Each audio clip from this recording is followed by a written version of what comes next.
Tax learning with আসিফের সবাইকে স্বাগত জানাচ্ছি। আজকে আমরা জানব সরকারি প্রতিষ্ঠানের ভ্যাট নিবন্ধন নেওয়া বাধ্যতামূলক কিনা। আমরা আগের ভিডিওতে দেখেছি যাদের টার্নওভার 50 লক্ষ টাকা পার হয়েছে কিংবা যারা টার্নওভার নির্বিশেষে নিবন্ধনযোগ্য ব্যক্তি তাদেরকে অবশ্যই নিবন্ধন নিতে হয়। এই দুইটা বিষয় এই সরকারি প্রতিষ্ঠানের ক্ষেত্রে কাজ করে না, তাদের ক্ষেত্রে কাজ করে অর্থনৈতিক কার্যক্রম। ভ্যাট আইনের ধারা 2-6 বলা হয়েছে অর্থনৈতিক কার্যক্রম।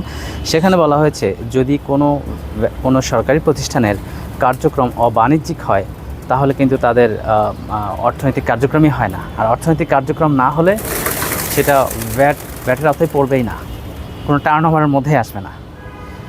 তাহলে আমরা দেখি যে এখানে অর্থনৈতিক কার্যক্রম কিভাবে কাজ করে এবং অবাণিজ্যিক বলতে কী বোঝায়। যেমন 4টা এক্সাম্পল দেই।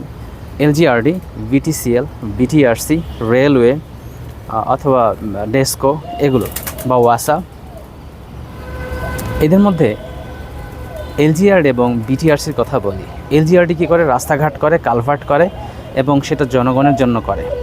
তাহলে সেখানে যে টাকা তাদের খরচ হয় বা যে টাকা তারা খরচ করে সেটা কি জনগণের জন্য করে, কোনো ব্যক্তিকে বিক্রয় করে না। সেখান থেকে যদি কোনো টেন্ডার বাবদ তাদের টাকা আর্নিং হয় সেই টাকা কিন্তু বাণিজ্যিক নয়। যেহেতু বাণিজ্যিক নয় সেখানে কোটি কোটি টাকা আর্নিং হলেও সেটা টার্নওভারের মধ্যে পড়বে না, সুতরাং তাদের ভ্যাট নিবন্ধন নেওয়া বাধ্যতামূলক না। যেমন বিটিসিএল কী করে? বিটিসিএল বিভিন্ন টেলিকম সংস্থা যেমন গ্রামীণফোন, রবি, এয়ারটেল এদেরকে কী করে? লাইসেন্স প্রদান করে, ইভেন স্পেকট্রাম প্রদান করে, ইভেন এরা কীরকম কাজ করছে সেটা তদারকি করে। তাহলে এছাড়াও আরও কোনো অবৈধ টেলিকম আছে কি না সেটাও তদারকি করে। এখান থেকে লাইসেন্স প্রদান বাবদ কোটি কোটি টাকা তারা ইনকাম করছে, কিন্তু এটা কি রেভিনিউর মধ্যে যাবে কি না, অর্থাৎ অর্থনৈতিক কার্যক্রমের মধ্যে যাবে কি না? অর্থনৈতিক কার্যক্রমের মধ্যে কিন্তু এটা যাবে না। সুতরাং এটা তাদের যেহেতু অবাণিজ্যিক কার্যক্রম সুতরাং তাদেরও ভ্যাট নিবন্ধন নেওয়া বাধ্যতামূলক না। কিন্তু আমরা যদি ওয়াসা দেখি, রেলওয়ে দেখি, ডেস্কো দেখি, ইভেন বিটিসিএল দেখি, বিটিসিএল কী করছে? তারা সিম বিক্রয় করছে, টেলিকম সেবা দিচ্ছে, তার বিনিময়ে তারা কী নিচ্ছে? অর্থ নিচ্ছে। এটা একটা বাণিজ্যিক কার্যক্রম, সুতরাং তাদের ভ্যাট নিবন্ধন নেওয়া বাধ্যতামূলক।